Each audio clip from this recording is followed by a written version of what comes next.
अस्सलाम वालेकुम everyone, hope so you are fine. You are watching my YouTube channel. इस video में हम front end development and back end development के बारे में पढ़ेंगे। जब भी हम कोई वेबसाइट क्रिएट करते हैं तो उस प्रोसेस को 2 पार्ट्स में डिवाइड करते हैं, जो फ्रंट एंड बैक एंड है। ये इसका थोड़ा सा ओवरव्यू दिया है ताकि आगे इजीली आप लोग इसे अंडरस्टैंड कर सकें।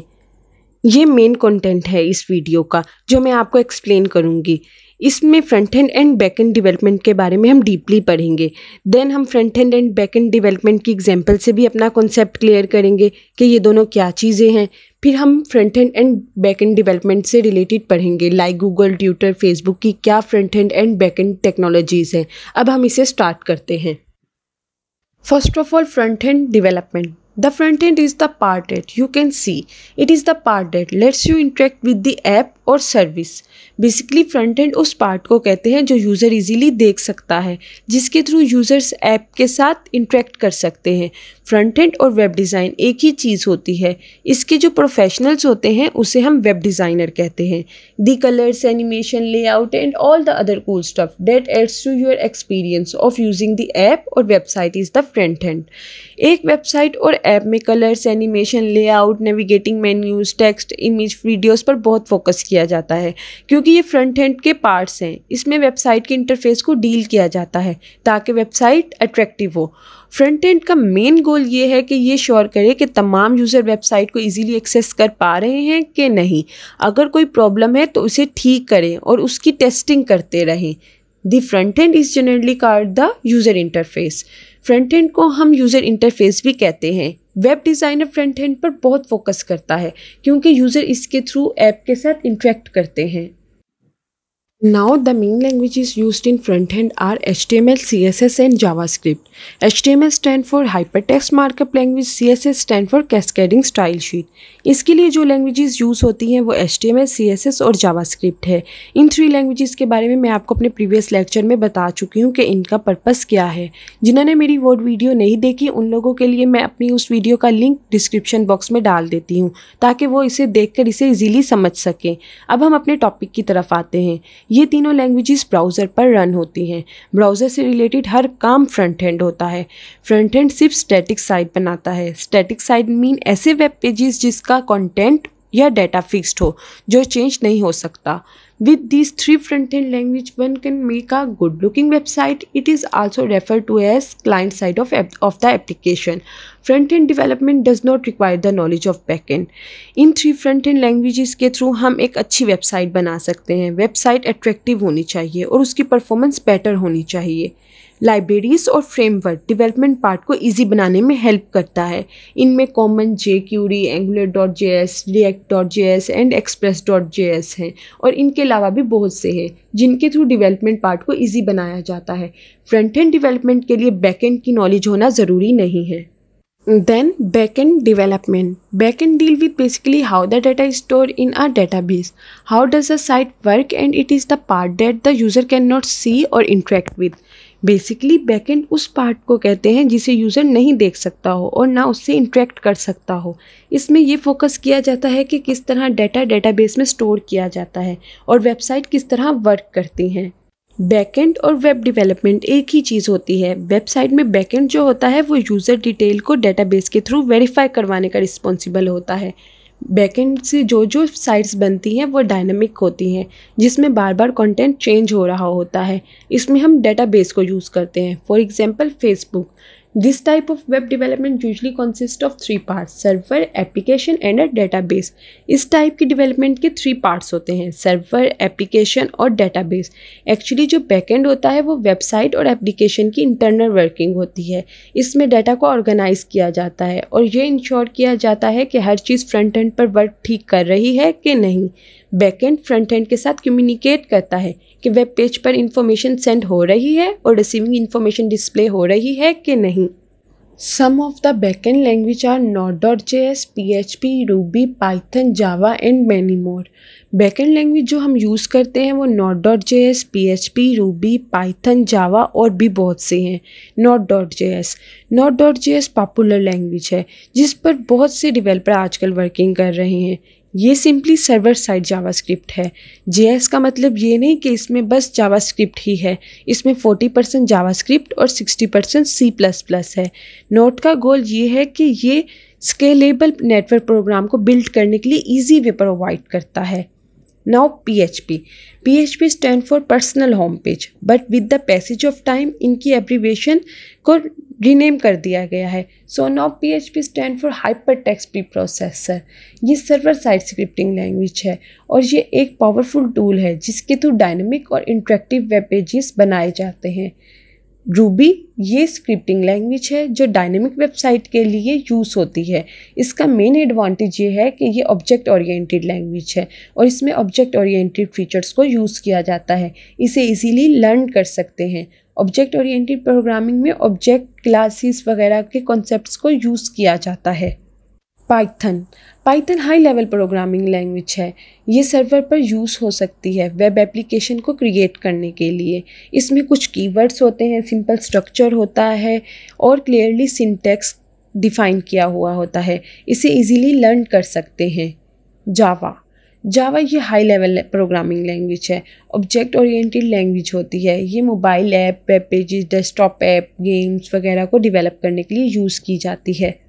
Now some of the things taken care of by backend developer include: first, writing server-side code; second, writing code to interact with the database; third, ensuring that the server-side code is secure.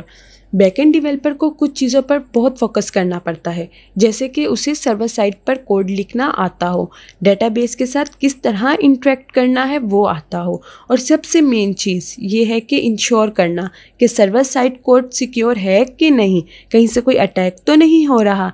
Simply backend development में calculation, business logic, database interaction और performance पर बहुत focus किया जाता है। जहाँ तक मेरा ख्याल है कि बैकएंड डेवलपमेंट में बहुत ज़्यादा स्किल्स और टैलेंट की ज़रूरत होती है as compare to front end development, क्योंकि बैकएंड जो है वो ऑथेंटिकेशन को डील करता है, जो कि सिंपल और इजी वर्क नहीं है। बेसिकली ऑथेंटिकेशन ऐसा प्रोसेस है जिसमें पर्सन या डिवाइस की आइडेंटिटी को वेरीफाई किया जाता है। फॉर एग्जांपल, जब भी हम वेबसाइट पर लॉगिन होते हैं तो यूज़र नेम और पासवर्ड इंटर करते हैं, फिर वो वेरीफाई करता है ये वही पर्सन है कि नहीं, और फिर वेबसाइट ओपन कर देता है। Now example of front end and back end development. Front end और back end development web industry में कॉमन यूज्ड होने वाले वर्ड्स हैं। एक्चुअली सॉफ्टवेयर इंजीनियरिंग में ये दोनों ऐसे बेसिक्स पार्ट्स हैं जो वेब डेवलपमेंट में बहुत इंपॉर्टेंट रोल प्ले करते हैं। जैसे कि आप सब लोग इस पेज को जानते हैं, ये जीमेल साइन इन पेज है। ये जो आपको नज़र आ रहा है ये फ्रंट एंड है, जो आप समझ पा रहे हैं। ये बेसिकली यूज़र इंटरेक्टिव इंटरफेस है। बट बैक एंड वो होता है जहाँ डाटा स्टोर किया जाता है। जब हम फ्रंट एंड पर ईमेल एड्रेस या पासवर्ड टाइप करते हैं और साइन इन पे क्लिक करते हैं, तो जो ये ईमेल एड्रेस और पासवर्ड होता है ये बैक एंड पे स्टोर होता है। ये वो पार्ट है जिसे यूज़र नहीं देख सकता है। इसमें ईमेल और पासवर्ड डेटाबेस में स्टोर होते हैं टेबल की फॉर्म में। डेटाबेस ये वो चीज़ है जिसमें बहुत सारी इन्फॉर्मेशन स्टोर होती है और ये सारी इन्फॉर्मेशन टेबल की फॉर्म में स्टोर होती है। अगर इसकी एक और एग्जांपल से क्लियर करूं तो जब मैं गूगल से कुछ भी सर्च करूंगी तो फॉर एग्जांपल इधर मैं लिखती हूँ कंप्यूटर साइंस। ये जो पेज ओपन हुआ है ये फ्रंट एंड है, और ये पेज किस तरह ओपन हुआ है, आखिर कोई तो ऑपरेशन परफॉर्म हुआ होगा जिसके थ्रू ये पेज ओपन हुआ। जो ऑपरेशंस परफॉर्म हुए हैं वो बैक एंड पे हुए हैं, जो कि यूज़र को नज़र नहीं आते। Now what are the front end and back end technologies of Google. Means Google की फ्रंट एंड और बैक एंड टेक्नोलॉजीज़ कौन कौन सी हैं। फ्रंट एंड टेक्नोलॉजी, गूगल की फ्रंट एंड पे जावास्क्रिप्ट यूज़ की जाती है। ये स्क्रिप्टिंग लैंग्वेज होती है जो कि वेबसाइट को अट्रैक्टिव बनाती है। देन बैकएंड टेक्नोलॉजी, गूगल की बैकएंड टेक्नोलॉजी पे C++, गो, जावा और पाइथन यूज़ की जाती है। फर्स्ट C, ये हाई लेवल प्रोग्रामिंग लैंग्वेज है जो एप्लीकेशन प्रोग्राम और ऑपरेटिंग सिस्टम को डेवलप करने के लिए यूज़ की जाती है। देन C++, ये बेसिकली C का एडवांस वर्जन है। C प्रोसीजर लैंग्वेज है, जबकि C++ object oriented programming language है। ये सिस्टम सॉफ्टवेयर और एप्लीकेशन सॉफ्टवेयर को डेवलप करने के लिए यूज़ की जाती है। गो गो भी प्रोग्रामिंग लैंग्वेज है। इसे हम गोलैंग लैंग्वेज भी कहते हैं। इसे गूगल ने डेवलप किया था। गो लैंग्वेज के थ्रू एक एफिशिएंट और स्केलेबल सॉफ्टवेयर बना सकते हैं। जावा और पाइथन से रिलेटेड हम प्रीवियस स्लाइड में पढ़ चुके हैं कि आखिर इनका पर्पस क्या था। बैकएंड डेटाबेस टेक्नोलॉजी, इसमें बिग टेबल और मारियाडीबी हैं। First of all big table ये स्टोरेज सिस्टम होता है स्ट्रक्चर डाटा को मैनेज करने के लिए। ये बेसिकली डेटाबेस होती है जिसमें डाटा को लार्ज अमाउंट में स्टोर करवाया जा सकता है। मारिया डेटाबेस MySQL का इम्प्रूव वर्जन है। इसमें बहुत से पावरफुल फीचर्स को यूज़ किया गया है। इसके अलावा सिक्योरिटी और परफॉर्मेंस को भी इम्प्रूव किया गया है जो कि MySQL में नहीं थी। MariaDB PHP को भी सपोर्ट करती है जो पॉपुलर वेब डेवलपमेंट लैंग्वेज है। इस लैंग्वेज को डिफरेंट ऑपरेटिंग सिस्टम पर रन कर सकते हैं और ये प्रोग्रामिंग लैंग्वेज को भी सपोर्ट करती है। इसने अपनी स्पीड को भी इम्प्रूव किया है as compare to MySQL। Now what are the front end and back end technologies of Twitter के फ्रंट एंड और बैक एंड टेक्नोलॉजीज़ कौन कौन सी हैं। फ्रंट एंड टेक्नोलॉजी, इसमें भी हम जावास्क्रिप्ट को यूज़ करते हैं। जावास्क्रिप्ट के बारे में मैंने आपको प्रीवियस स्लाइड्स में बता दिया है कि ये क्या होता है। बैक एंड टेक्नोलॉजी, इसमें हम C++, जावा, रूबी और स्केला को यूज़ करते हैं। C++, जावा और रूबी के बारे में हम पढ़ चुके हैं। नाउ स्केला, ये जनरल पर्पस प्रोग्रामिंग लैंग्वेज है। इसमें ऑब्जेक्ट ओरिएंटेड और फंक्शन प्रोग्रामिंग लैंग्वेज के कॉन्सेप्ट को यूज़ किया जाता है। ये भी कह सकते हैं कि जावा का न्यू वर्जन है। इसमें हम जावा की लाइब्रेरीज और IPs को यूज़ करते हैं। स्केला में जावा का कोड लिख सकते हैं और जावा में स्केला का कोड लिख सकते हैं। दोनों ही रन करेंगे। ये बहुत फास्ट होता है जावा से, रूबी से और पाइथन से। ट्विटर ने स्टार्टिंग में रूबी को यूज़ किया था बिग डाटा के लिए, लेकिन जैसे जैसे ट्वीट्स बढ़ते रहे तो वो रूबी से हटकर जावा और स्केला में आ गया। नाउ बैकएंड डेटाबेस टेक्नोलॉजी, इसमें हम MySQL और कैसेंड्रा को यूज़ करते हैं। MySQL ये डेटाबेस मैनेजमेंट सिस्टम है जिसमें टेबल की फॉर्म में डाटा सेव होता है। इसे हम सर्वर पर रन करते हैं जैसे वैम्प और वैम्प। ये स्मॉल और लार्ज एप्लीकेशन के लिए बहुत अच्छा है। देन कैसेंड्रा, अपाचे कैसेंड्रा एक हाईली स्केलेबल और हाई परफॉर्मेंस डिस्ट्रीब्यूटेड डेटाबेस है जो डाटा की लार्ज अमाउंट को हैंडल करने के लिए डिज़ाइन किया गया है। ये NoSQL डेटाबेस की एक टाइप है। NoSQL डेटाबेस भी एक डेटाबेस है जो डाटा को स्टोर और रिट्राइव करवाने का मैकेनिज्म प्रोवाइड करती है। ये डॉक्यूमेंट बेस होती है जिसमें डॉक्यूमेंट की फॉर्म में की वैल्यू स्टोर होती हैं। Now what are the front end and back end technologies of Facebook की फ्रंट एंड और बैक एंड टेक्नोलॉजीज़ कौन कौन सी हैं।